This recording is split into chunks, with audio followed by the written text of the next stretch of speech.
Welcome to the 2021 Introduction and Background of Austria, Compliments of the World Factbook from CIA.gov.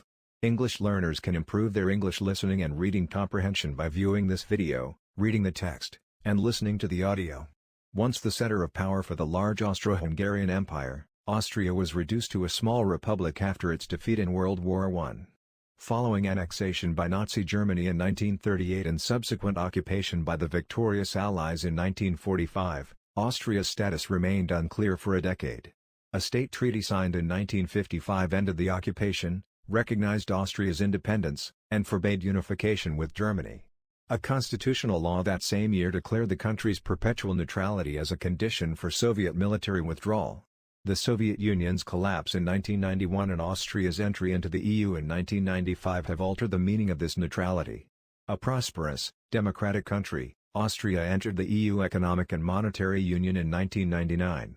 Economy: Austria is a well-developed market economy with skilled labor force and high standard of living.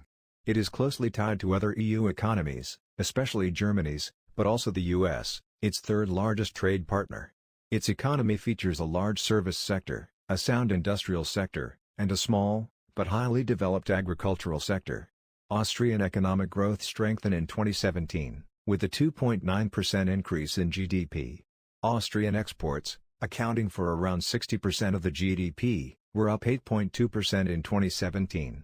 Austria's unemployment rate fell by 0.3% to 5%, which is low by European standards, but still at its second highest rate since the end of World War II, driven by an increased number of refugees and EU migrants entering the labor market.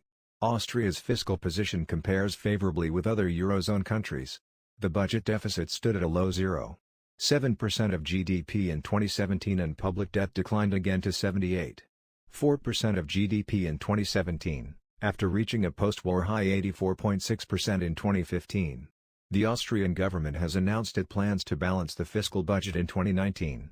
Several external risks, such as Austrian banks' exposure to Central and Eastern Europe, the refugee crisis, and continued unrest in Russia/Ukraine, eased in 2017, but are still a factor for the Austrian economy. Exposure to the Russian banking sector and a deep energy relationship with Russia present additional risks.